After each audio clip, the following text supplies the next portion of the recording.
Well, hello, and welcome to another episode of Gossip Finance, where I am your host, Alacius Inger. And I'm Duncan Sandlin. Thanks, everybody, for joining. Hope everybody's having a great day. How are you doing, Lace? I'm excellent. I'm excited to get started. There's kind of a lot of weird stuff in the news. I feel like I'm always saying that, but I feel like that's always true. True, yeah. It's a weird time. What we're going to look at right now today is some stuff about, mostly about what's going on with Biden and the college loan stuff. And we'll do kind of a fun one on Barbie. And then we'll look at some clips. But right now, Bidenomics is his whole thing. That's what he's running on in 2024, right? The economy is way, way better under him than it has been previously. And he's created, 13 million new jobs have been created since he's been president. Now, in all fairness, the president doesn't have a ton to do with the economy, but there are a lot of things they can do that help, right? And he has passed the infrastructure bill and the Inflation Reduction Act, and those pumped in a lot of money into the system that have helped the recovery from COVID. But Americans, the voters, don't seem to see it. They don't seem to think the economy is doing well. And you and I both know, working in finance, everybody's been predicting a recession for the last 2 years. But now it looks like it's probably not going to happen. In fact, Goldman has just flipped their dial to say we don't see a recession coming anymore. So Wall Street's changed their tune quite a bit, but the American voters haven't quite got it yet. So we'll look a little bit more detail at this and what's going on. Thing about presidents and the economy. If you are the president, you're going to get credit if the economy is good, and you're going to get blamed if it's bad, whether or not you are the cause of either. Here's a great example of that. Barack Obama and Democratic congressional majorities rescued the economy from the financial crisis of the previous Republican president. Then Donald Trump takes over and turns around and starts taking credit for the best economy ever, even though he inherited an economy that had finally, after too long, gathered enough strength after the shock of 2000. What? I'm sorry. He sounds just like when he says best economy ever. Best economy ever. Like, he only said it that way to try to sound like Trump, and he did a good job. I'm sorry. I know I'm laughing like a little kid at this, but that was pretty good. It's like he's been watching the SNL sketches of the Trump impersonations. Good job. Good 2008. job, Here's what it looks like. This is the line of growth, the gross domestic product beginning in 2009 to January this year. The shaded gray area in the middle there, that's the 2020 recession that happened because of COVID. Here's the average growth that happened when Donald Trump took office. See how that's just like a straight line? Like, there's no big disjuncture there. It's not like, oh yeah, that's where Donald Trump took over. The Trump economy just continued on the trajectory that had been laid for it. And yet Donald Trump still got credit. If you look at the polling, he got credit. In fact, presidents' political fortunes are so tied to the performance of the economy that decades of political science literature has shown the best way to predict re-election for a sitting incumbent president is basically what the economy is doing in the election year. Now, historically, when presidents oversee huge changes in economic fortunes, their fates then rest on that. So, an example, 1981, Ronald Reagan takes over a time of stagflation and recession. Yeah, Reagan got lucky because Carter inherited stagflation, but then that all got, that all flipped pretty quick. But that was because of an oil embargo, right? So well, I want to pause on the word that you said, inherited. Right. I feel like a lot of people lose that idea when they're tying the president to the economy. Is sometimes what you're seeing is a reflection of what they have inherited a little bit more than what they've done. Right. Like, it takes a while, a president succeeds, say, in putting something into motion, and it takes a little while before we actually see the effect of that in the economy. And sometimes by the time we see the effect of it in the economy, somebody else is in the presidency, and then people not realizing what to give credit to the current person. Right. And sometimes that may or may not be true, but it's something that requires you to take a look a little bit further and see if it was really based on what that president did, or if it's what they inherited from the previous administration. Right, or if it's other factors that come into it. So, the oil embargo was through OPEC, and that's what killed Carter's ability to get reelected. That's why Hillary Clinton hated OPEC so much. because she cut her teeth under that administration. So we'll just follow this a little bit more, but I want to talk because this is the thing. This is what's actually happening versus what is perceived, right? By all accounts, the Biden administration, the American economy is in a lot, right? Less than 2 months into office, Democrats passed the $1.9 trillion American Rescue Plan, party line vote. Then they passed the infrastructure bill, that was bipartisan. Then Democrats, along with some Republicans, passed the $52 billion CHIPS Act. And then they went on with zero Republican support to pass the sweeping $750 billion Inflation Reduction Act. And all of that together really has changed the American economy. Here's a graph, GDP among the G7, right? 7 richest economies. Mm-hmm. The yellow line, the top line there, represents the United States, right? And the white dotted line in the middle represents pre-COVID GDP. We are doing the best. Again, that's not the 7 richest economies, but the 7 in the G7. We are doing the best of any of our peers in the world. We have the highest post-pandemic growth. Look, that yellow line on top. We're beating everyone. Here's another graph of inflation among G7 countries, right? These are our peer countries. This is the one where you want to be on the bottom. The United States is the black line there, right where you'd want it to be. That means we have the lowest inflation, meaning the highest growth and the lowest inflation. Here's a graph of the U.S. Consumer Price Index, which measures everything you can think of from when Joe Biden took office in January 2021 to this May, right? That's the measure of inflation. That red arrow on your screen is when Democrats passed the somewhat cheekily named, in my view, Inflation Reduction Act. Look what happened after they passed the Inflation Reduction Act. Inflation reduced. It went down. Inflation actually slowed in May to the lowest rate. So it's actually, like we said, these bills worked for the most part. We kind of knew they would, and this goes back to the old sort of thinking of in economics where you had John Maynard Keynes, who pretty much was the guy who came up with the idea of having a Federal Reserve Bank. But, he cut his teeth and wrote his big books about this whole thing during the Great Depression, and Black Tuesday and all that stuff. And basically what he figured out was, look, the government can be used as a bulwark against, economic turmoil or downturns. Just by pumping government money into the system, right? You can prevent a lot of these things from happening or getting worse. And since then, we haven't seen a depression like we ever saw before. I mean, the Great Recession was terrible, and the market collapsed worse than it did during the Great Depression. But we didn't have, it wasn't as bad, and it didn't last as long before we started to see some recovery. And it didn't take a world war to get us back in the game, right? So there are good economic things going on. And the deal about it is like we said, the voters aren't seeing it, but you better believe, let's go back to the top of this, voters don't love Bidenomics. The markets are coming around. You better believe the markets are starting to get pumped on this whole thing. So we'll watch a little bit of this real quick. This is when I ran. So I came into office determined to change the economic direction of this country, to move from trickle-down economics to what everyone on Wall Street Journal and Financial Times began to call Bidenomics. I didn't come up with the name. I really didn't. I now claim it. There are 3 fundamental changes that we decided to make with help of Congress and been able to do it. First, making smart investments in America.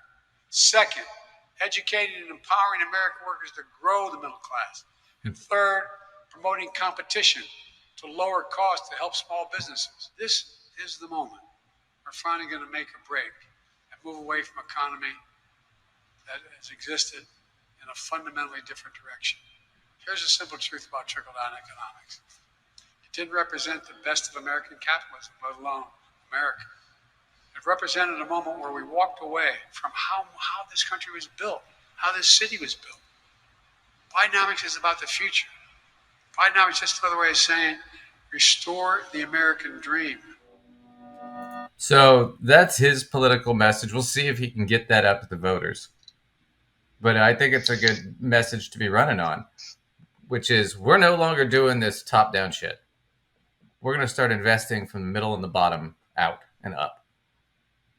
which is, I really hope the American people can really hone in on that idea, right. Because if they look at history and even from their own perspectives of their own families, if you are not in one of those upper brackets and they were pumping money in there thinking it was going to trickle down to your family, did it really? No. Like, stop and review your experience. Did it really? I'm going to tell you it didn't, but if you think about your own experience, which is what you care about the most, I'm pretty sure you'll come to the same conclusion. Well, no, what we saw. So they're going to pump it straight into, the middle and lower classes. But this is what we're not waiting for someone above us. This is what we saw under Reagan when they started doing trickle down, and that was the whole thing. Right. And even Alan Greenspan has come out and said he was wrong about a lot of that. I thought that was amazing, and he was one of the chief economists for Reagan. But the bottom line is, for the last 40 years that they've been doing that, what ended up happening? You saw wage growth pretty much stagnate, income inequality skyrocket, wealth inequality skyrocket. Right? You didn't see a lot of investment in roads, infrastructure, development. Most of it went to the military, but we didn't get a lot of benefits. I mean, we have airports and trains and stuff in this country that have you seen the trains in Europe or Asia? Yes. They make our shit look like it's from the Stone Age. I mean, they are so nice. They're very nice. Have you seen the airports? And they're quick. Yes. Have you seen their planes? I mean, we're still flying stuff from the 70s that's out of date that really needs to be scrapped. But yeah, no, it's amazing. So, it's a good idea going forward. But, not everybody's happy because it's Biden. So conservatives are upset. But they are taking some credit for it. They're going to take a lot of credit. Here's Fox News. And they're going to explain to you why this has nothing to do with Biden and everything to do with Republicans.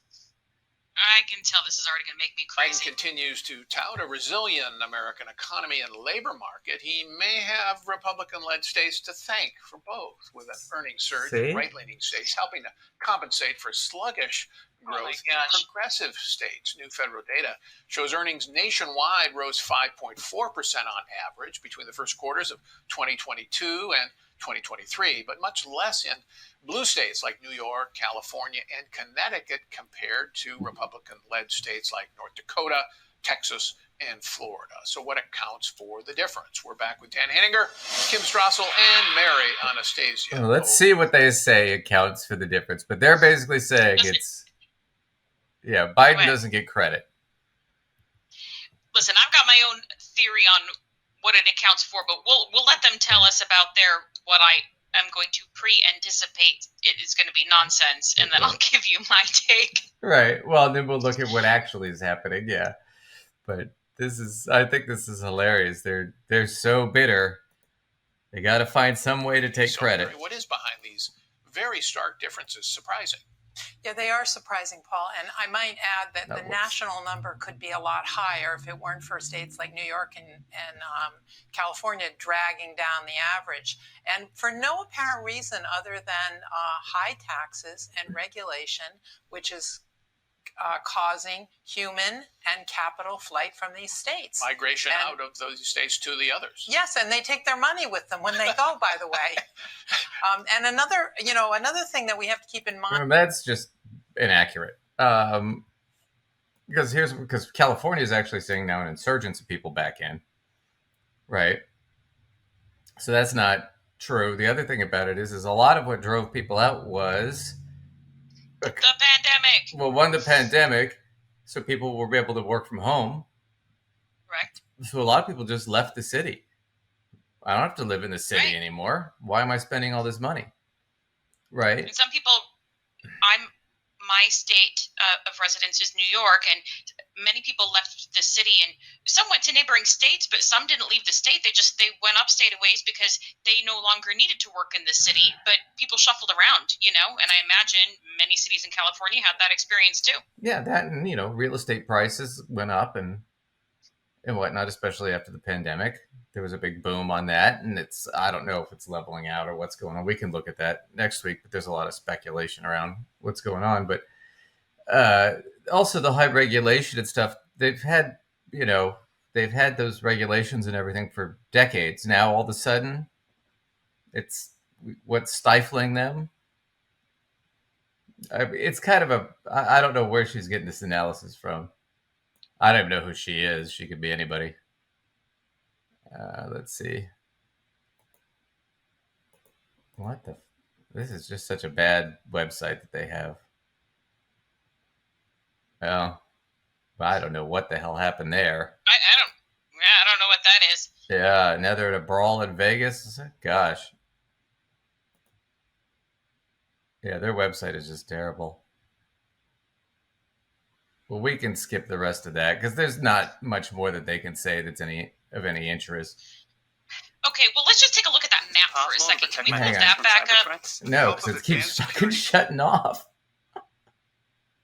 Comcast Business. It's not just possible; it's happening.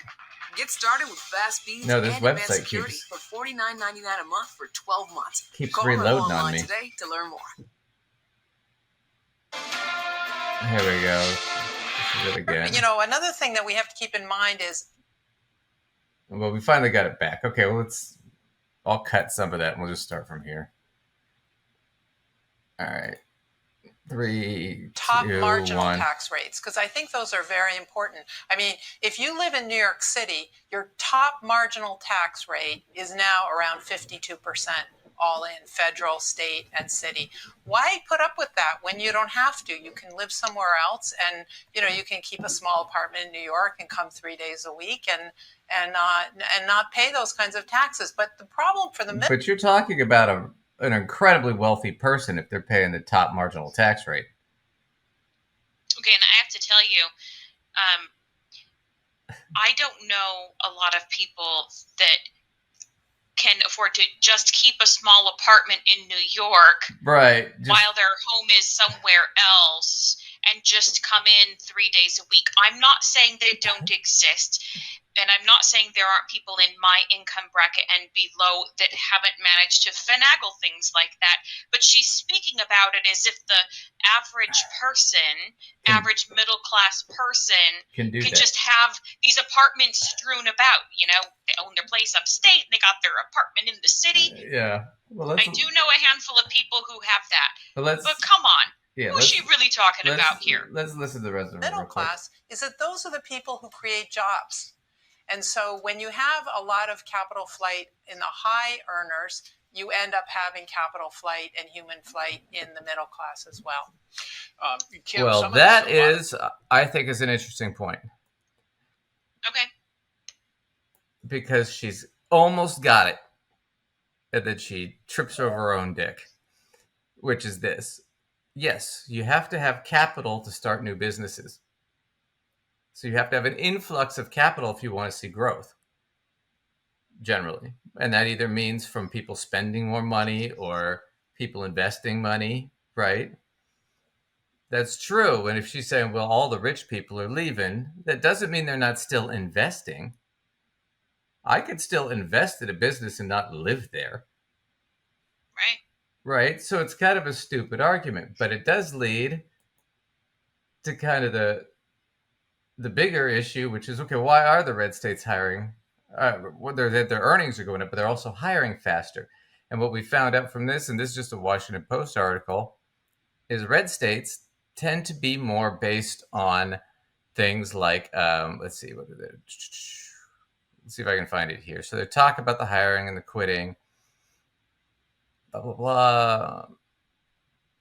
Okay, here are some plausible explanations in this case. Many of the fastest hiring states, Alaska, Wyoming, Montana, Kentucky, have unusually low tax rates and lean on extractive industries such as mining or petroleum. Right? Absolutely.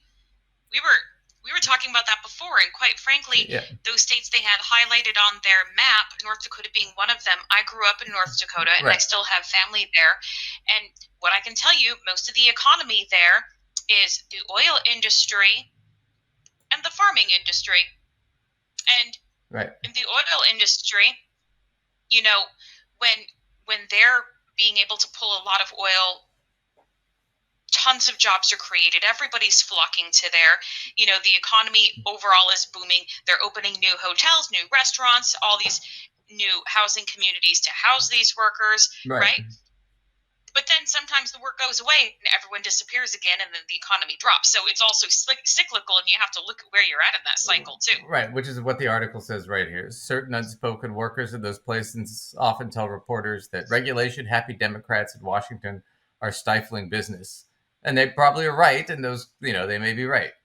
But when the boom goes bust and the environmental bill comes due, hiring a payoff and soar as the gas industry expands. So yes, it only works while there's oil to drill. That is exactly what I'm talking about. Literally, my hometown was this very, very tiny little town. The oil boom happened. There wasn't enough housing. They started building hotels. They started increasing all of this housing, opening all of these restaurants. They went from like a one hotel town to like 3 or 4 hotels. And then when it kind of started drying up and there was much less work, suddenly all of this stuff became empty, and it's then the economy, it's absolutely dropped again. So this article's spot on. You really have to look carefully at that. But then also to go comparing the economy of one of these states that is based on oil, and particularly when it's on an uptick, to a state like California or New York, whose economies are based on very, very different things. Well, they're based mostly on trade. International trade is the big, like Los Angeles, that's the big thing. It's like I live in Portland. That's the big thing. International trade, technology development, things like that. We're not, absolutely. We're not doing a shit ton of drilling. Right, but it just doesn't even make a ton of sense that they're sitting here pointing at the map and being like, well, this is because of the Republican leaders in these states. I'm sorry, none of the leaders, whether Republican or Democrat, are going to be able to make there be an uptick in oil or make it all kind of dry up. They literally have nothing to do with whether that's happening or not. It's literally the cycle of an industry in that state. Yeah, that, and it comes down to how much investment is coming into the state, right? And what does that mean? And if you're in a state where people are already pretty poor and you get some investment, you're going to see huge earnings growth, which is what's going on. Absolutely. So she was right about that investment has to come in. But where's the investment coming from? Well, here's Ari Velcher. Everybody loves Ari Velcher. The kids love the Velch. Let's see, Ari the Velch, Ari Velch. He's gonna explain it. This week, the United States received a piece of economic news for which it has been desperate for months.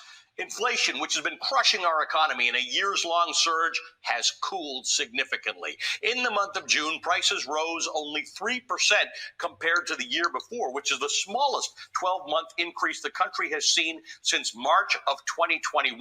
President Joe Biden was quick to take credit for this and other recent economic victories, such as an increase in jobs and wages. Now, there are many factors that can contribute to changes like this, but if you ask the White House, it's so-called Bidenomics getting the job done.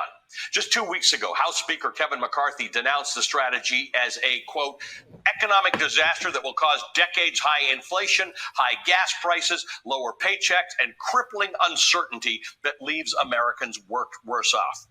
But, for fact's sake, the Biden administration's policies have actually been tremendously beneficial. In fact, as Timothy Noah of the New Repubs... So... yeah, everybody was like, yep, no, he's going to ruin the economy. Biden doesn't know what he's doing. Blah, blah, blah. And then, it's working. Right? And even for the Republican states. Right. Fancy that. Well, that's the thing. Now we're going to skip to that real quick. So here we go with that. Just wanted to skip ahead a little bit. Comes to personal income across the country. In North Dakota, where Biden lost to Trump by 33 points in 2020, personal income during the first quarter of this year rose 11% from the year previous. That's according to That's the a Bureau big of number. Economic Analysis. In Nebraska, which Biden lost by 19 points, personal income rose 11.1%. In South Carolina, which Biden lost by roughly 12 points to Trump, personal income rose 6.8%. All of these increases in personal income exceed the national average of 5.1%, and North Dakota and Nebraska are more than double that average. Let's take a look at some blue states. In California, where Biden won by 29 points, personal income only grew by 0.7%. Biden beat Trump by 23 points in New York, but personal income growth only went up 3.2%. In Maryland, where Biden won by 33 points, there was personal income growth of 5%. Bidenomics isn't remotely a problem for the GOP. It looks like a success, but of course credit will never be given where credit is due. It's reminiscent of the weeks following the passage of President Biden's infrastructure bill, where lawmakers in red states stood firmly in the way of... So here's what it is that he's going to point out.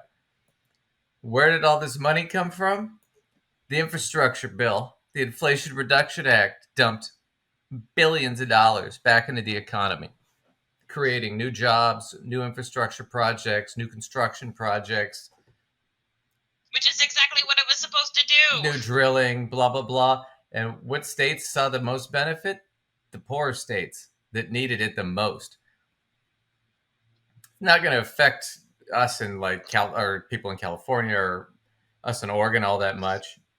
I mean, it did. We got like a 4.5% growth, right? But a lot of that wasn't, I didn't see that, a lot of that was new jobs. But these are new jobs being created because we desperately needed new bridges and new roads.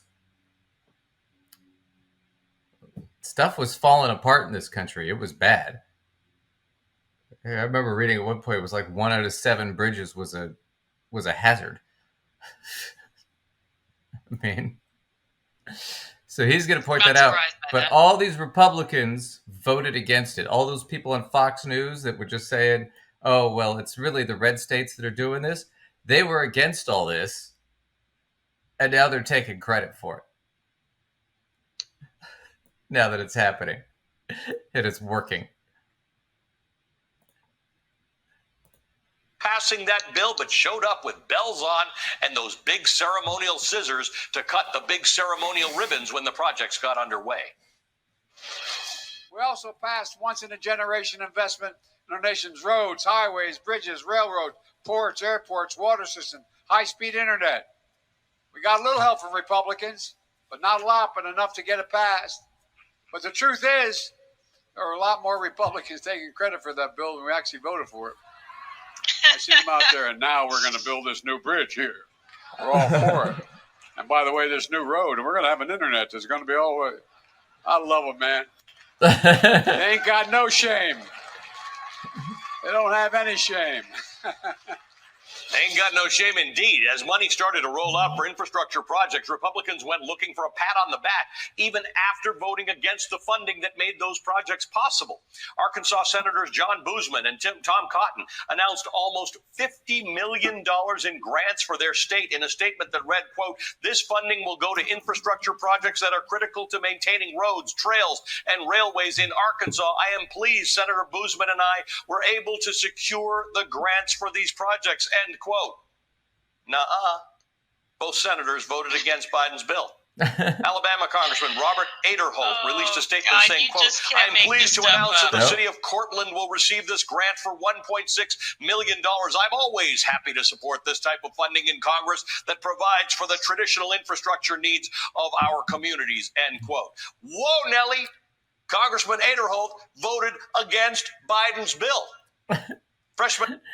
He's going to go through the list. It's more and more and more and more of them. But they all voted against all this. And now, now that they're getting the money, we're taking credit for it. It's the same thing. It was when they passed the PPACA, the Obamacare, right? The Patient Protection and Affordable Care Act. All the Republicans were against it. They tried to shoot it down, blah, blah, blah. Shot down the individual mandate, did everything they could do to destroy it, right? But when the expansion of Medicaid came with that, all these states got all this money for Medicaid, there were a few Republican states where they denied it, where they said, we're not going to take the extra money, which is stupid because it meant their people didn't get health insurance who could have. But the states that did take it, these guys were all taking credit for, look, see, I expanded Medicaid. It's like, no, you didn't. You voted against the expansion. And now they're all saying, no, we're all for everybody should have insurance. We care now. We don't want to destroy the Affordable Care Act. We want to replace it with something better. They can't go against it because they'll look like a-holes. And they know it. It's just hilarious, but it's the same thing now. Oh, the economy's doing well. We're not going into a recession. Everybody predicted a recession. For years, they've been predicting a recession. And it doesn't look like it's going to happen. And now what? Oh, well, we were for this the whole time. No, you weren't. Right? Like, whatever. Stop making this stupid crap up. Yeah, you voted against it. Oh, man. Well, let's, anyway, so that was the whole thing, is things are going well. I mean, it's always fun to report that. It's a funny thing, though.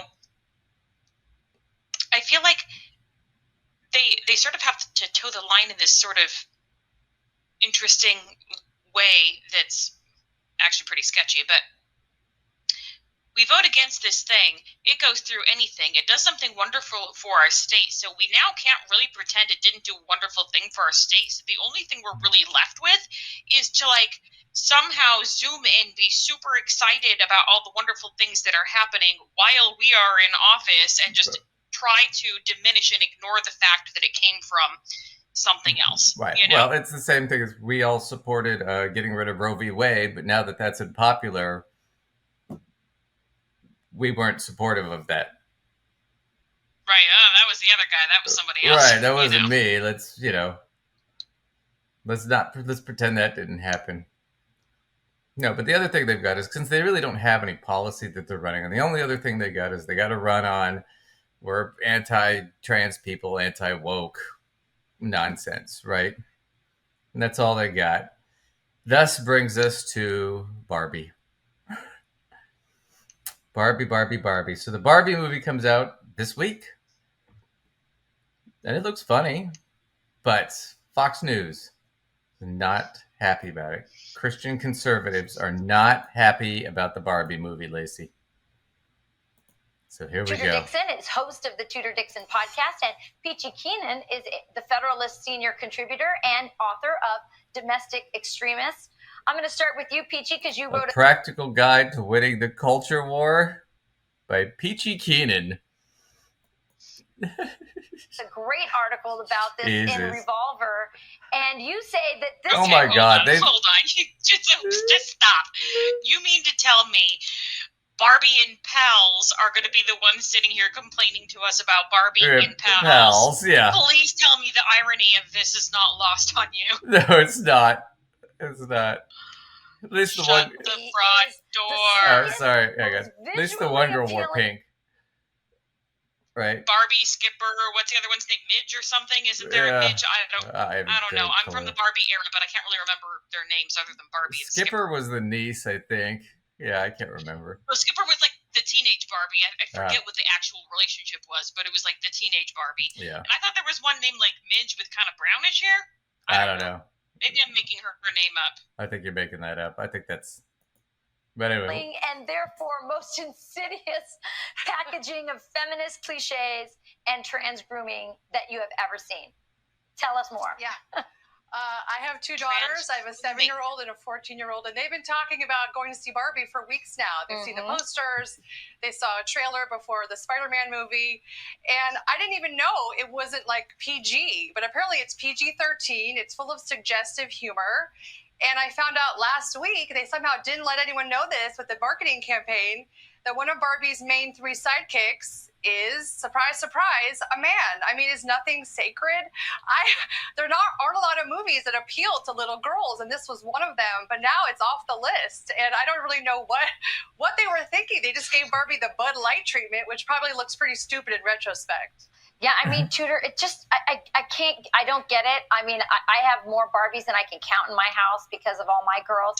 Why won't they let our little girls have anything?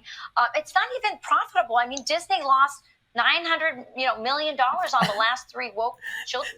So, okay, we got a couple things to unpack there. On the last 3 woke children's yada yada. Oh my God, what is happening here? Well, what? It's okay. So I guess one of the Barbies is a transgender woman. I didn't see it. I don't know. I don't. I mean, I've seen that trailer a couple of times, and I actually found myself. I don't watch a lot of movies, to be honest with you, but I found myself being kind of interested in going to see it. Yeah, I mean, it looks funny. I mean, well, and I grew up in a very Barbie era, where that was really a predominant sort of toy. And so me seeing the advertisement for this film, I thought it looked like it was being done in sort of a funny enough way and had a little bit of the nostalgia sort of laced into it that I thought it would be super fun to actually go to.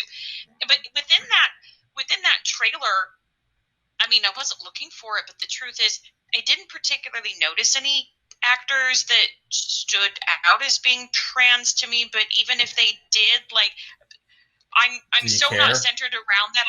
I don't have any reason where I care. Yeah, do we care? I don't care who the actor is, as long as they do a good job and they tell the story, Well, here's my thing about it. I mean, and they're doing this whole, it's a feminist movie, which is, I think, is a kind of an interesting thing, because Barbie is typically has been portrayed as anti-feminist because it gives women body issues.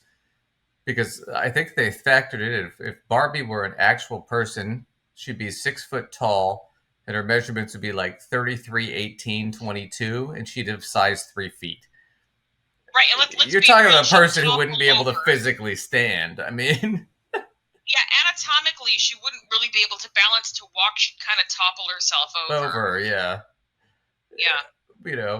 But then it's like they're not anatomically correct. They're, and Ken's, totally ripped all the time. You never see like a Ken with a dad bod.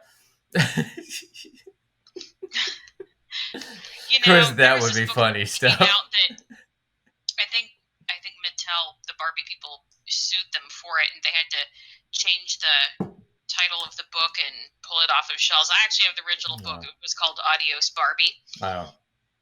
And it was this whole. There was this chapter about Barbies we would like to see. Yeah. I gotta tell you, that's some pretty great stuff. People, if you're interested in the Barbie thing, check out that book. Try to find an actual copy of it still out in existence. It's worth it. Oh. Well, I just think it's funny. It's like they've got nothing to complain about, though. It's like, it's a movie. And the girl's like, well, it's a PG-13 movie. I'm like, well, yeah, because the primary audience is going to be men and women in their 30s and 40s. Probably. Maybe their 20s. Barbie still sells, but it doesn't sell like it did in the 80s and 90s and the early 2000s when we were kids. And I think they're trying to revamp. I think Mattel's trying to revamp it. Plus, I think it's more of a nostalgic kind of movie. And I did see the preview, and yeah, there are some. I mean, if you look at the cast with Ryan Gosling, right, and then Margot Robbie is in it, and then I think Dua Lipa's in it, and then Kate McKinnon's in it, and Will Ferrell's in it. You're talking about more adult comedic kind of actors for the most part, right? So I got the impression that, yeah, there's going to be some dirty jokes of this where there are a lot of innuendo, because there always is around Barbie, because she's kind of a sex symbol, right? You can't not address that. I mean, you can't ignore it. You can, but it's always sort of weird when you ignore something like that. That's like so obvious, Right, where there's just that elephant in the room. Because I think there's a joke where there's a point where Ken's dropping her off at home, and he's telling her, he's like, how about if I stay the night? And she's like, why? And he's like, well, because I'm your boyfriend. She's like, well, but why? And he's like, I really don't know. Because he doesn't have any of those parts, right? Ken doesn't have genitals. Neither does Barbie. So what are they really gonna do? Just hang out, I guess. I don't know. Watch Netflix and chill. I don't know. I don't know either. In a very literal sense. Yeah. Oh man. I mean, it looks funny to me, but we'll watch some more of this because I think it's just you're hilarious too. Where it's like you're right. We got 3 Barbies to bitch about Barbie. I mean, 3 girls that literally look like they're trying to be Barbie dolls. Let's see how much hate mail I get about for, this. Obviously, I haven't seen comment. the movie; it's not out yet. But in the preview, we see the one character come out, and she's holding the high heel, and she's holding the Birkenstock, and she says, "You have to make a choice. You can live in this pink utopia, or you have to go to the real world." And I thought it was funny because I'm like, I kind of see like a biblical reference here, where the serpent is saying, "You can either choose biblical to know reference." And the serpent? Are you kidding me? And I thought, well, I'd like to see how it plays out, because from the perspective of a mom who has 4 girls and having watched many Barbie shows, I just sort of wonder, when she goes to the real world, is it really ugly? Because there are a lot of things that are really ugly that little girls need to understand. And I'm not saying that this is a good thing, but it might just show people that it is nice to have a man who dotes on you, and you have a career, and you raise your sisters, and you're a really strong woman. And perhaps the real world where men are not so great is not so great. Oh wait, Jesus. Okay, so wait, now this has turned into a thing where Barbie has to go to the place where men are not so great. What? As opposed to where men are sort of secondary characters. Because in Barbie Land, Ken is a secondary character. He's not right. In the world of Barbie, it's kind of female-centered, actually. Yeah, Barbie has all the jobs. Ken doesn't really do much. Ken kind of does whatever Barbie does. Fits into Barbie's world. Right. I don't want to say she's exactly dictating that, but like it's like centered around Barbie's world, and Ken just sort of fits into it, which is actually, pretty opposite a lot of our reality. A lot of times women are trying to fit themselves into kind of a male world, and so that's a Barbie thing that's right. You could argue might be dumping it on its head a little bit. I just think it's funny because regardless, Ken's not portrayed as. I mean, he's always portrayed sort of positively. Like you can like or not like him, but they don't portray him as being a jerk or anything. They don't portray him as much of anything. He's just there. Because he's not a focus. Yeah, that's another thing. The point being, he's not being portrayed as a tool or anything horrible. No, well, I think that's how Ryan Gosling, from what I've seen from the previews, that's how he's playing him. I just go wherever Barbie goes. I don't really have any other motivation.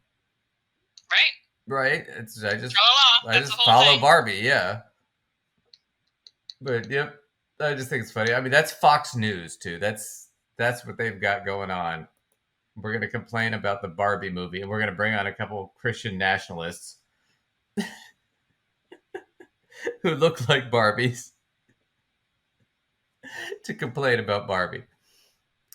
Oh man, it's good stuff. Yeah, man, it's good stuff. I don't even know what to say about that. The irony was totally lost. Plus, I love the they had to do the go woke go broke thing, and then she complained about Disney, which is weird because Barbie is Warner Brothers has picked up Barbie. Okay. But Warner Brothers, I think the reason they did it is because she mentioned Disney's suffering. Well, no, Disney's actually crushing it right now at the box office. Disney right now is beating everybody else, $3.4 billion at the box office this year. So I think when she says that Disney is suffering, it's not really coming from numeric data as much as it is, anecdotally, it sounds like a lot of people are sort of complaining about the direction of Disney and what's going on, but it doesn't seem like that complaining from various people are translating into any financial loss. Nope. So look at this. Disney's global take so far this year, is 3.9 times that of Paramount, 3.8 that of Warner Brothers, 3.1 that of Sony. I mean, they are freaking crushing it. The only person who's kept up is Universal, and Universal did a lot of that with the Super Mario Brothers movie. Right? So to sit there and say, well, Disney's suffering, they went to the go woke, go broke thing. No, Disney's fucking crushing it. Disney's doing great. This whole go woke, go broke thing is, you've got that all back asswards. But anyway, I'll probably go see the Barbie movie. I mean, it looks funny. I honestly, and I rarely go to see movies, but I think I actually probably will go and see it. It was interesting enough to me when I saw the previews to be curious. So yeah, I think it's worth going to see the matinee, at the very least. But anyway, but that's all they got on Fox News. Take credit for Biden stuff and complain about Barbie and trans people on Barbie. The trans thing, they are so stuck on that. We'll have to do some more. I sat and watched that freaking trailer after hearing that a couple of times, and I think I was able to pick that up. I wasn't even sure if I was able to pick out who the trans actor was, and it was like, geez, you would have to be so ridiculously focused on this even to notice. And then why you care is beyond me, because even back in the day, it seemed like they were kind of trying to represent Barbie's friends as being, I mean, they were all really pretty and stuff, but being different types than her. It kind of seemed like that was at least like what they were aiming for, like people that were a little bit different. They weren't all like blonde haired looking, Barbie was the blonde haired one and everyone else looked a little different. Right. So a more modern take on that original idea doesn't seem out there to me. No. Well, no, and I think it's, it's probably, with the cast it has, how bad could it be? Right. I mean, look at some of the actors that are in there. Like I said, Will Ferrell's in it. Kate McKinnon's in it. Ryan Gosling, who, I've seen him in movies where he's really funny. Like, I don't know if you ever saw it, was The Good Guys with him and Russell Crowe. He was really funny. No. He was really funny in that movie where he plays the sort of idiot private detective. He does a really good job. But yeah, I mean, I've seen him do stuff where he can be really funny, and I'm sure Margot Robbie can be kind of funny. I've seen her be funny before. So, I mean, honestly, I think there's a cast in there that's probably good enough that it's probably a pretty funny movie. And it's designed to be a comedy, probably more geared for young adults than adults. Right. I mean, that's another thing. When they went off on this, like, this movie for our little girls comment that they made in that news report, I was like, whoa. Who said it was geared toward little girls? When I watched that, I honestly believed, and when I say watched that, I mean just the clips because I haven't seen the movie. Right. But when I saw the trailer, I thought it was being geared toward our generation. Right. Because I'm not saying Barbie wasn't a thing before and after it, but Barbie was like a huge thing during our generation childhood. And my assumption was that I was their target audience and you were their target audience. And it was maybe family friendly enough being PG-13 to where you could elect to bring your kids to it and that would be fine. Like it could be like the whole family goes to the movie. But I thought the primary target was us. Right. Well, and not that's 7-year-old kids. Well, that was kind of their ad, which is if you love Barbie, if you hate Barbie, the movie's for you. Because we're gonna do a lot of Barbie stuff, but we're also gonna make fun of Barbie quite a bit. I even thought that was kind of the whole premise. Guys like you, I shouldn't make assumptions, but I'm gonna guess you played with less Barbies than me. I didn't. Yeah, I didn't have Barbies. That being said, because of the generation you grew up in, you saw that movie, you saw the trailer to it, and immediately you thought it was a little funny, and right. You thought about all the girls and the Barbies and the whatever classmates and friends, and right. So even if you weren't the Barbie lover, if you're in a certain generation, you saw that you probably had some sort of reaction to it. Yeah. And so they're on the money. You love Barbie, you hate Barbie, there's something here for you. Cool. Well, we spent a lot of time on that, so let's move on real quick to the. Let's get to the last bit. So we're gonna do. I want to cover the Biden SAVE plan. All right. So, so we're back. So we're gonna talk about the SAVE plan. So this is actually really important to know. So the Biden student loan was going to do the debt forgiveness for 10 to 20,000, depending on if you had a grant or not, Pell Grant. That got shut down by the Supreme Court. So that student debt forgiveness is not going to happen, right? Biden immediately after that, within a few hours, announced his new plan. And what he initially did was he forgave $39 billion from this old program where if you did the regular payment or an income-driven repayment and you paid for 20 to 25 years, right? And this was done, I think, under Clinton initially. After that, you could be, as long as you made the payment every month for 20 to 25 years without problems, right? They would just forgive your student loan, whatever was left. Okay. Well, when Betsy DeVos was in office during Trump, they denied all. Yeah. I was say, gee, what do you think they did? They denied all those. Yeah. So. Denied. Yep. So Biden just came back in and just authorized all that. So 800,000 people who had already been paying for, 2 decades or more got their student loans finally forgiven. And some of them are going to get some refunds for extra payments. So that was a big deal. He got rid of $39 billion. I've had some very, very happy clients from that. Some of my coaching clients have been sending me notifications that they finally got notification that they are among the people who have been approved for the IDR forgiveness. Right. IDR. Yeah. But yes, so that was part of it. Now the SAVE plan is the second part. So on the SAVE deal, they added an extra 12 months to the moratorium if you can't pay. So if you're 75 days in arrears or something like that, you automatically get put on an income-driven repayment. And the income-driven repayment right now, it's 10% of your discretionary income. So they figure, what is your income? What do we think your discretionary income? 10% of that, right? That's what your payment is. Now, if you're making less than it's going to be soon go to 5%. So if you're making less than 32,000, your payment's going to be zero. If you're making less than 70, it's going to be close to $100 or something. Right. So that's going to go forward. People are going to be automatically enrolled in a lot of that. You should still double check and make sure that you get enrolled in what you want to do. But the income driven repayment program is a good program to be in. And if you still want to pay off your loans, just pay more than what you owe every month. But that way, if you get into a problem and you can't pay it, you're on an income-driven repayment, so you're not paying as much. At least your minimum payment is less.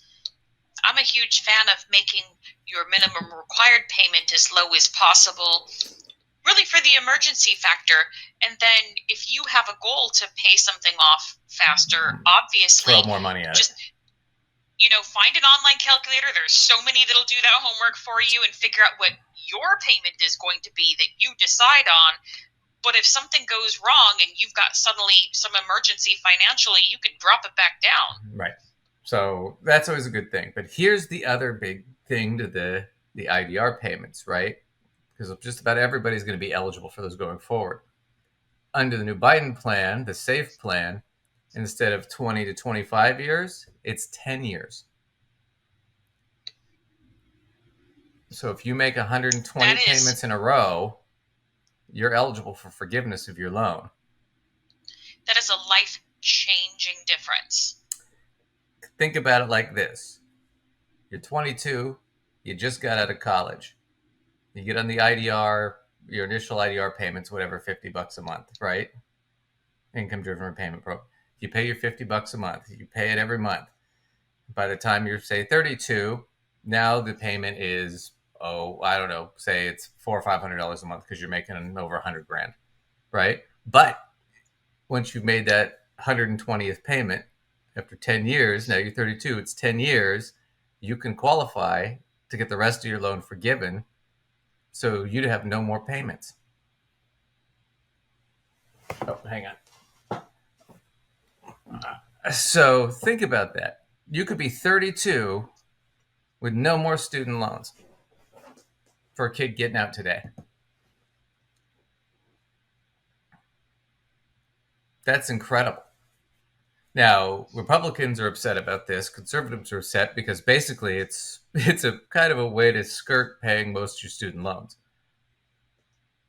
Because think about it, if your average payment for 10 years when you were in your 20s and your early 30s was, say, $150 a month, that means you paid $1,800 a year for 10 years. So you paid $18,000 on what could be a $70,000 loan or a $100,000 loan. Right? But now that you paid it all, you're eligible for forgiveness. And you don't owe those loans anymore. So that's what it is it's sort of a way around it. Like Biden said, it will take longer than what we wanted to initially do, but this is a way to do it, to alleviate that problem. And it's a way to do it that kind of affects everybody going forward, unless somebody goes and alters it again. People just getting out of school now will be able to benefit from it. Sure, but if you get on that plan now, it has to be grandfathered in if you change it again. Right. Because if once you have the agreement written, it's done and ready to go. So let's look at this real quick because they're going to cover this here on ABC. But this is essentially what he's done. Now let's talk about student loan debt here this afternoon. President Biden is significantly changing the federal student loan system now. The new income-driven repayment plan is called SAVE. That stands for Saving on a Valuable Education. Under the president's new plan, borrowers would see monthly bills cut in half. There's also a forgiveness component after a decade of payments has been made. Now, depending on how many people enroll, this plan could cost the government up to $361 billion over 10 years. While some parts of SAVE will be implemented this summer, others would take effect in July of next year. In the meantime, here's Kara Sewell this afternoon with more options on taking... So that is essentially what's going on. You didn't choose cat. Sorry about that. So now you have that option to not...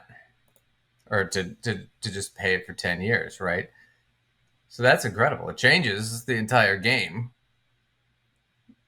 right? Especially for financial people like us, where we are sitting there talking to our clients. Now it's like, well, wait a second. Why are you overpaying on your student loan when you can just take the IDR plan, pay it for 10 years, and get it forgiven? Right, especially when it's not like that's the only thing that many of our clients anyway have going on. I have clients with other debts that they can opt to get themselves on this sort of payment plan and then focus their funds on taking care of other debts that don't have this sort of opportunity attached to them. People that want to save for their down payments, people that feel like they maybe got a late start jumping into retirement savings. Maybe they want to funnel a little bit more there and worry a little less about the student loans, because it's not going to be, when you thought you'd have to pay on the thing for 25 years to make it go away. Right. Or for the rest of your life. Yeah.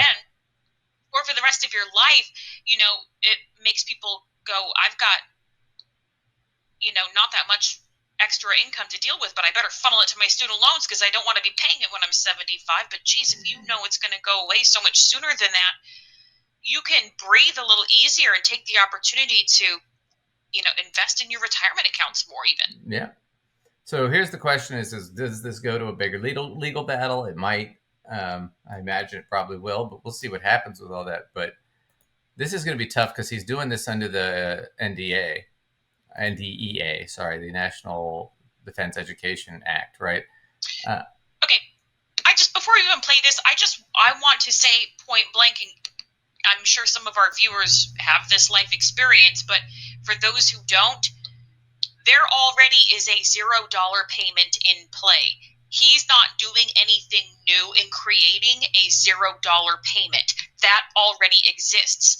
I had a $0 payment before I started teaching, but I was out of school and working because my income was so low. Mm-hmm. So there was a period of time I had a payment for $0. It's not new. He didn't come up with it. All he's doing is taking for everybody, and he's revamping it so everybody can literally have a lower payment than they do currently.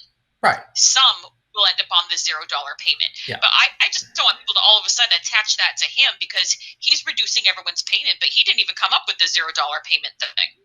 No, this is not an original thing. This is just something that they're expanding. Yeah. But here's the issue, right?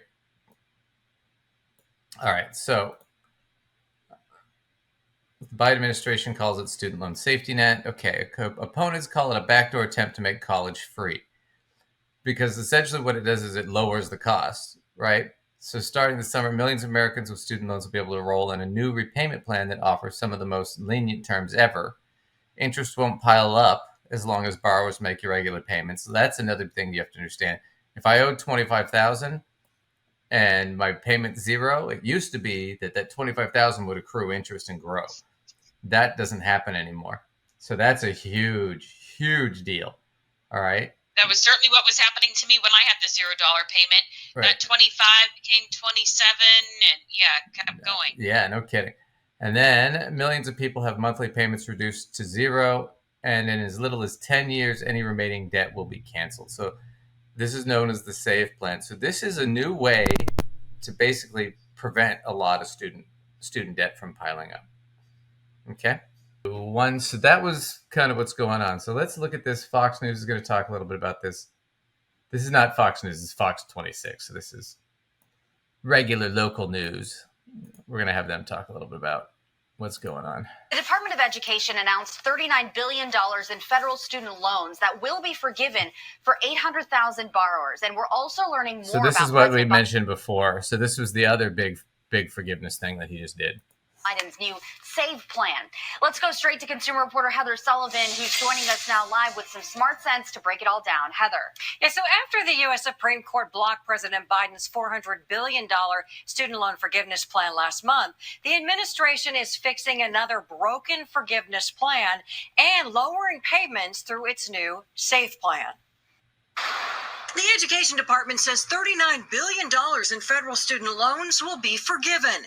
After years of borrowers not getting credit for all their payments toward loan forgiveness, the DOE has been doing a recount. The DOE now says the 804,000 borrowers who have made the required 240 or 300 monthly payments, that's 20 to 25 years, on an income-driven repayment plan or standard repayment plan will be notified that the balance of their loans will be forgiven.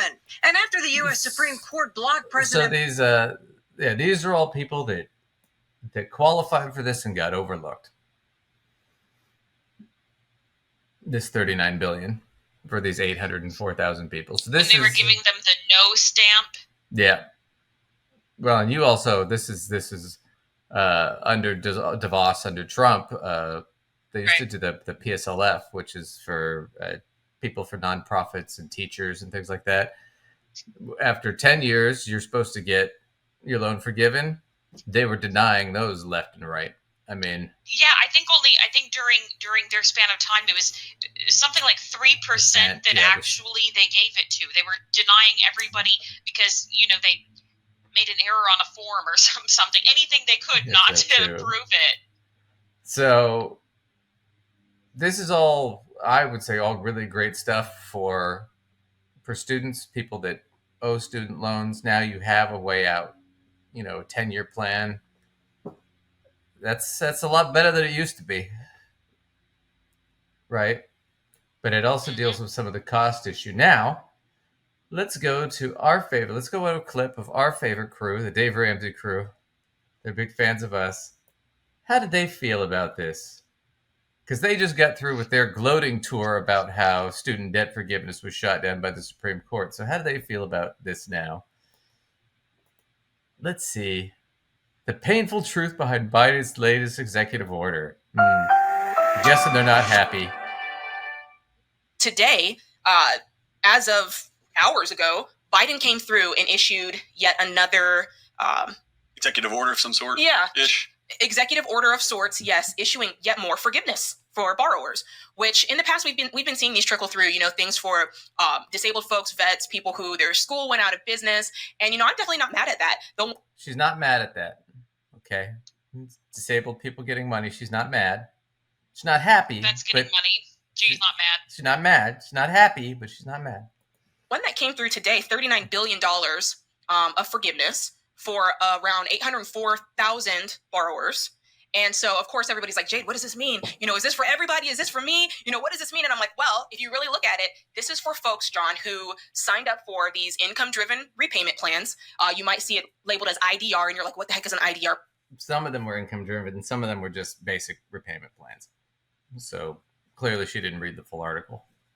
Plan, income-driven repayment plans. And these are people, John, who have been paying their student loans for the past 20, 25 years. Because they were told, if you make this payment for 20 years and you make X amount of qualifying payments, at the end of the road, you'll have forgiveness. 25 years, John. Wow, she's upset now. Now she's mad. But what's ironic is she's getting upset about the thing that he is intentionally revamping to be better. He's fixing, yeah. Like, she's angry about the problem he's actually fixing. Yeah. So at some point, are we just going to go through and admit that him fixing it's actually a good thing? I doubt it. Probably not. Probably not. Probably not. No, the yelling thing. However, if you'd follow through the thought, Mhm. the next thought is, gee, it's a good thing he's fixing that. Right.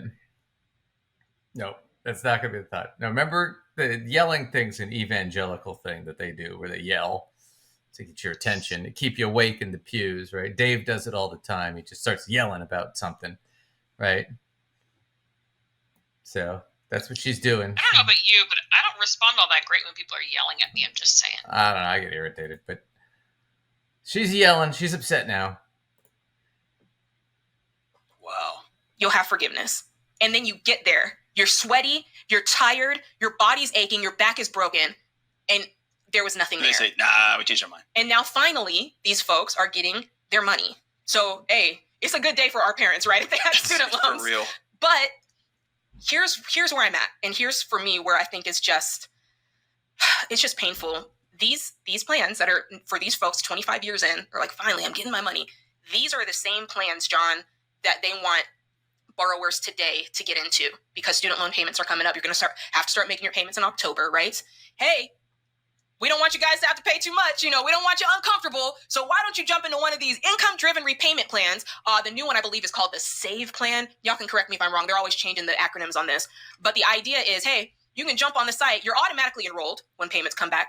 And you can just jump on the site and go ahead and submit your own estimate of your income. And we're not. Okay, that's a lie. You don't get to submit an estimate of your income.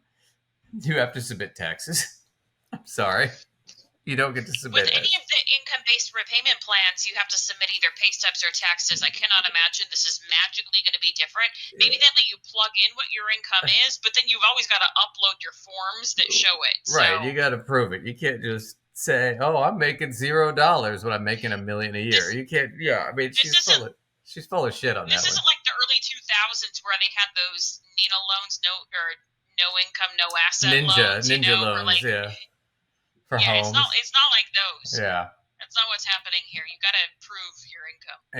Yeah, she doesn't know what she's talking about. Plus, she's trying to imply that it's the same thing. You're going to have to pay for 25 years on these when we now know, no, it's 10 years, which is a huge difference. And she's their student loan expert, remember? Is she? I thought it was the other girl. What other girl? The other girl, I forget her name. It's not Jade. Jade this was the girl that was wasn't she like a singer on like cruise ships before she did this? I think she's their student loan expert now that they don't have Anthony O'Neill. I think she's the new one who gets to be the student loan expert. Or somebody. I don't know. They just throw out titles over there. Queen of shit. Going to require any qualifying documents to see if it's right. So people are just going to make up a number. So now I'm going to yell. I'm going to yell some more. No qualifying documents, which is not true, by the way. Just FYI, that's not true, kids. But we yelled So we know it must be true because I yelled. I make 30 grand and I can pay $15. Come on. And that'll be good. And just kick that can down the road for 20, 25, 30 years. And at the end, there'll be a little buckle. Except for, no, you can't do that, and it's only 10 years. I love it. Once again, we might as well title all these the same thing. The Dave Ramsey crew did not read the article.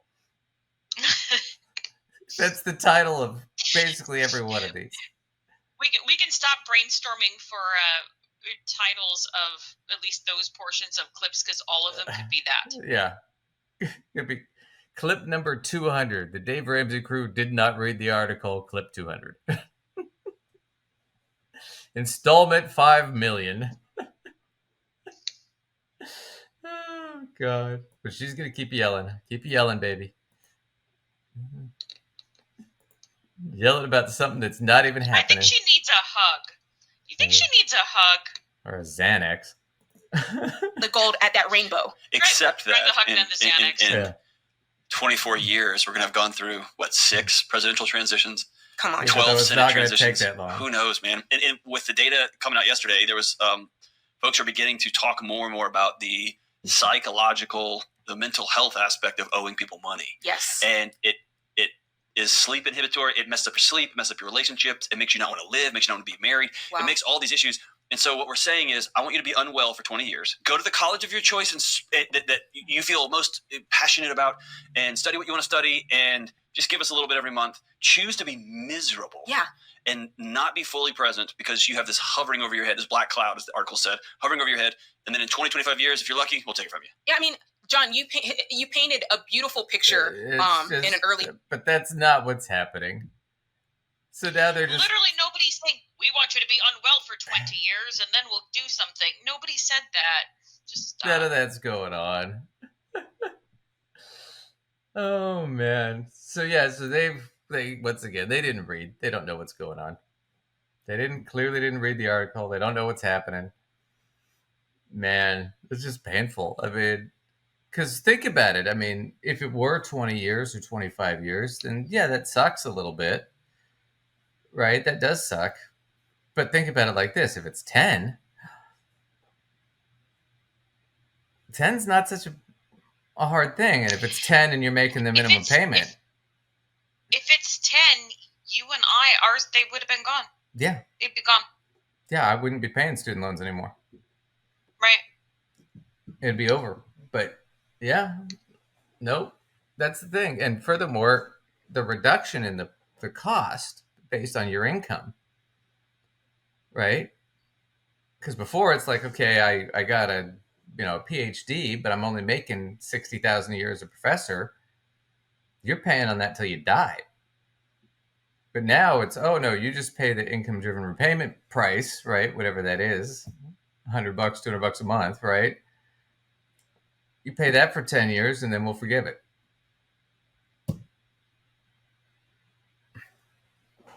Now this is all very doable all of a sudden.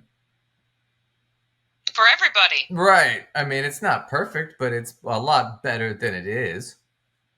Right? It's an improvement for sure. Yeah, absolutely. You could finish college right now at 22, make the payments for 10 years, the minimum payment, and be eligible for forgiveness. In 10 years, you'd be 32 years old. Mm-hmm.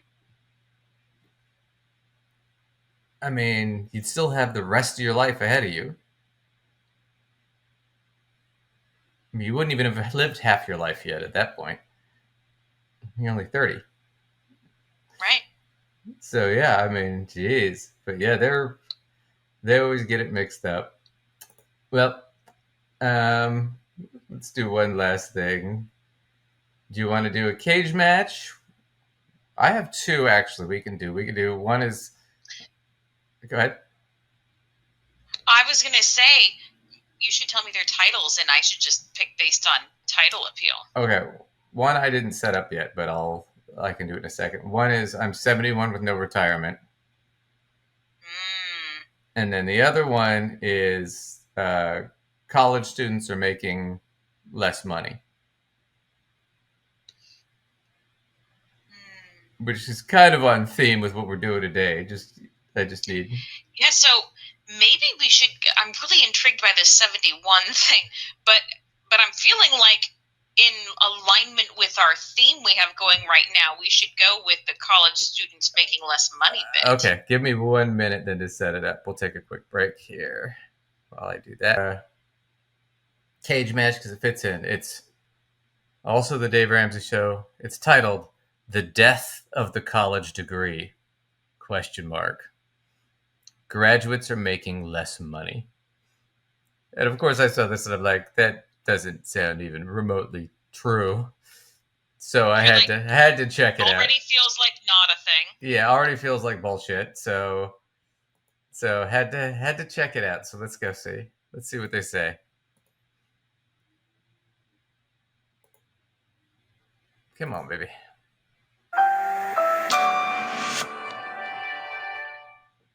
And college grads have got a overinflated view of what they could make and should make. Is that a fair way of saying that? That's a very fair way. And you got some more data on your hands. Yeah, this is pretty wild. As hiring demands increase, this is from CNBC.com, the average starting salary for the class of 2022 is projected to be more than $50,000.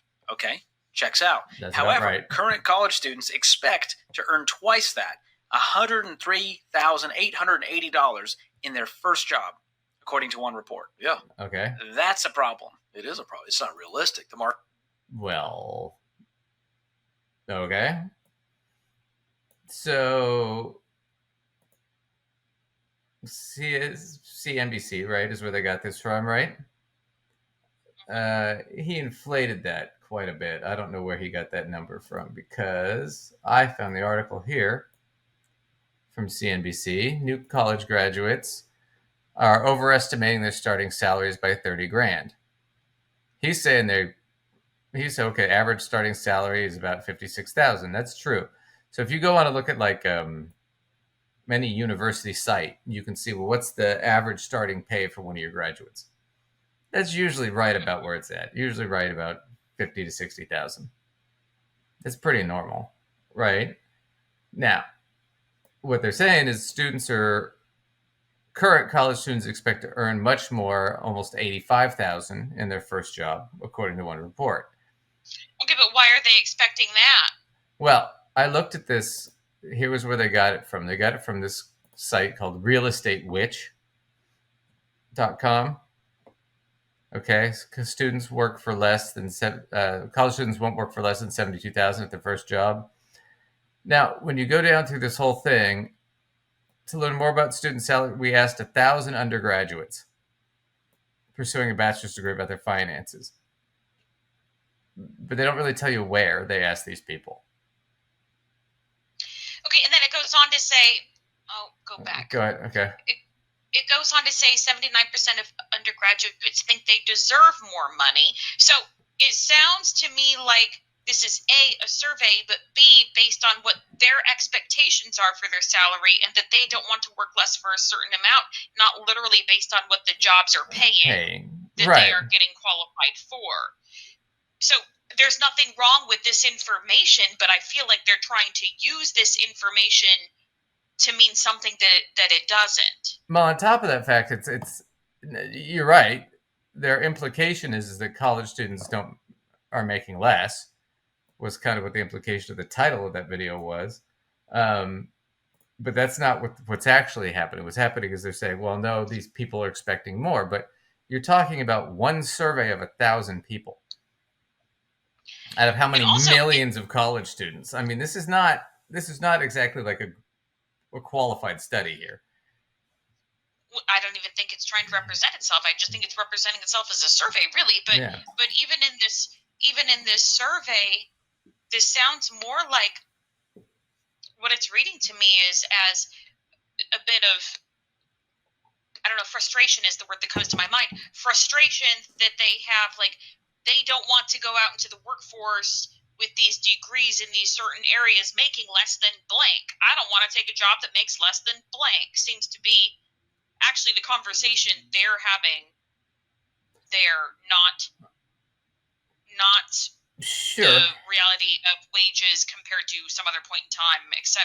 Sure, but you also have to factor in the other truth here, which is you're talking to a bunch of people between 18 and 22 who've never really had to work in the real world before. Right. They don't have a realistic perspective. Right. I mean, I hate to be mean, but we are talking to children who are in college. We're not talking to 30-year-old adults. Right? So I am not shocked that they think they're going to make a lot more. I mean, we all had those friends in college that were like, well, I don't want to have to start out at the bottom. It's like, well, bummer. Everybody starts out at the bottom, dude. You know? Right. Yeah. I mean, I had a friend who went to fashion school, and she was upset because no one was hiring for fashion jobs. I mean, they were all like runner jobs, like introductory, low paying, long hours, where you had to prove yourself, and she didn't want to do that. She wanted to go right up to being a designer right out of the gate. I'm like, that's not going to happen. That's not reality in so many industries, and I can't speak to all of them, obviously. I wouldn't have the expertise to do so. Sure. But that happens in so many industries. Really, I feel like there aren't very many where you exit with degree to do certain job, immediately jump into exactly that title that you wanted. Most places you have to work your way up into that, starting at a position that's entry level, or maybe a little bit more advanced than entry level if you have the appropriate degree, but not immediately the title you were aiming for. Right. And I know that's obnoxious, but it's really just true of most corporations. They want to see you do something first. Right, just kind of how business works. People pay you for experience too. But we'll watch some more of this. But yeah, they've kind of misinterpreted this whole thing, because it's not even like you said, it's a survey at best. And it's not even a complete survey, and it doesn't really explain, well, yeah, we are talking to 18, 19-year-olds about what they expect of the world.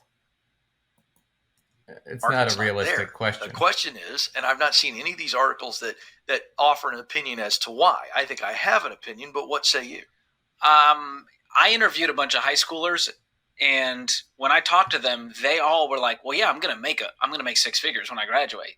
And I was like, "What makes you think that?" Right. There's no reality. It's just kind of this wet finger in the air, and I think I deserve. And the way things are going with the economy, you need to make 100,000. So I'm just gonna go make 100,000. Yeah.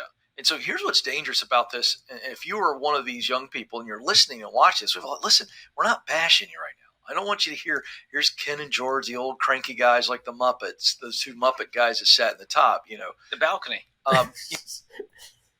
Way to get a real topical reference there for the kids. The Muppets. I mean, let me qualify this. The Muppets reference, but the Muppets was before my time, okay? It was not, because it was my time, and our age gap is pretty skinny. Yeah, I didn't watch the Muppets, but yeah, I mean. Okay, you didn't watch it. That doesn't mean it wasn't before your time. You just weren't watching it. I was too young. You were not too young. Too young and fresh-faced. I don't know what paper bag they threw over your head that made you not see the Muppets, but there was something. All right, in the comments below, is Duncan too young for the Muppets? Tell us what you think. By the way, I'm sure you think I'm right. Yeah. No, but I mean, yeah, they kind of hit the point where we just did, which is, you're talking to young people that don't have a great perspective. Okay. So let's see where they go from here, because I haven't seen this yet. So we're both watching this fresh for the first time. Let's see if they figure it out. Yeah, I love those guys. But here's the deal. Here's why I want you to really do your homework on what the jobs are offering, what you're going to look at. And George just gave you the number, because when you have unrealistic expectations, George, you are going to have unmet expectations. Ooh, and so that starts you off right out of the gate with a certain amount of resentment, and cynicism, and frustration, and everything that comes with that. And so this is interesting. So the number is, they're expected to start at, you said it was 55? Well, they're expected to start at just over 50. Oh, just over 50,000. But they're expectations are that they're going to 103 plus, and it says 10 years into the careers, students anticipate making more than $200,000. Yeah, well, so they're way overestimating their starting salaries. One report says by 88%, and so they need to understand what degree am I after. Yeah, I mean, if you think you're making $200,000 by the time you're 30, yeah, so you're in the top 1%, top 2 or 3% of earners in the country. Yeah, no. Right. Yeah, it's unrealistic. But this is not a matter of this is the kid's fault or college's fault or anything like that. This is a matter of they're just young. You know? And once again, I think it bears repeating, the Ramsey crew didn't read their material. Right. Just in case anyone forgot. Yeah. I just wanted to sneak that back in there. They never read Ramsey crew didn't read any of it. All right. Well, let's watch a little Listen, more. I don't even care. To use their phrase, I'm not mad at them for not reading it. But geez, with all the people they have on staff, they think they'd at least get some decent bullet points on this stuff so they knew what they were talking about. Well, especially when you're trying to, like, you're saying you're financial experts and you're trying to give advice to people, and that's what your books, and you're selling all this shit to make money. You think you'd at least do the homework. Like right. Ken just said, do your homework, kids. Get your expectations right. Well, kids, you should have done your homework on them. These guys, no background in personal finance, no background in finance at all. They just fell into these jobs. Dave just gave them these jobs. These guys have no experience. They don't know what they're talking about. So you shouldn't be listening to them. And you should have done your homework, kids. So that's my spin on Ken's do your homework bit.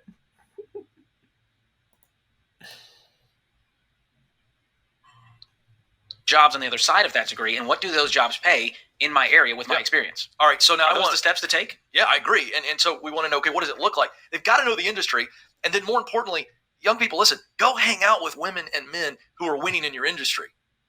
And then say, hey, if I'm going to make, or if I want to make $200,000 in 10 years, what would need to be true? Like, let's just get some real coffee and some real knowledge, and so that you have an idea of what you need to expect. Now, I want to flip this for a second. I'm going to throw it out there. I don't think that's terrible advice. However, I am laughing at him because he's basically just giving the premise for his book. That's all it is. But it's also unrealistic to sit there and go, well, find people who are winning in that industry and spend time with them. Well, I mean, yeah, because they have a ton of time to just spend with all the random kids who walk into their office. I'm going to say, though, I mean, if you have access to somebody like that, then it's a wonderful, wonderful idea.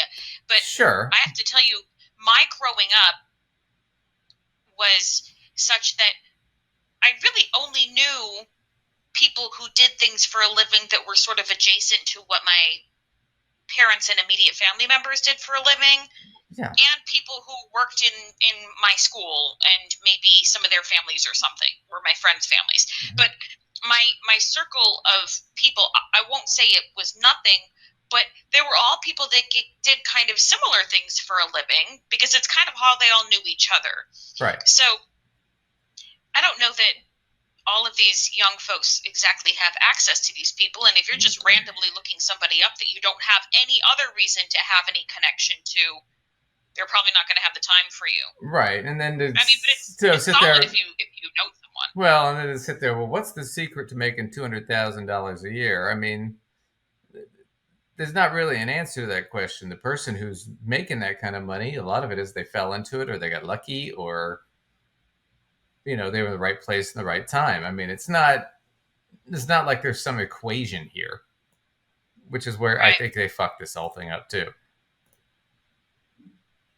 So, I like that. I bring my own sound effects, and this is an op-ed on Fox News. But listen to this: the world is changing as it relates to college degree and professional success. Now, George, you know this. I talk about this all the time ad nauseum. Here we go. And it makes me nauseous. Yeah, it does. I talk about it too much. I'm very passionate about it. But the leveling of the playing field is here, and it's good for people who don't have a degree.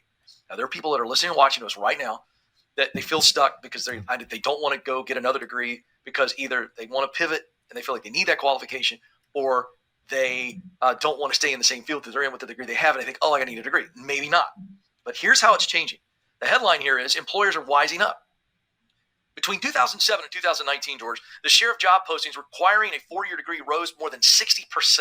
Wow. They called it degree inflation.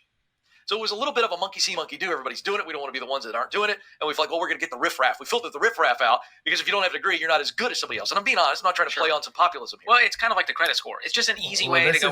Once again, this isn't an op-ed that they're pulling this from. It's opinion. And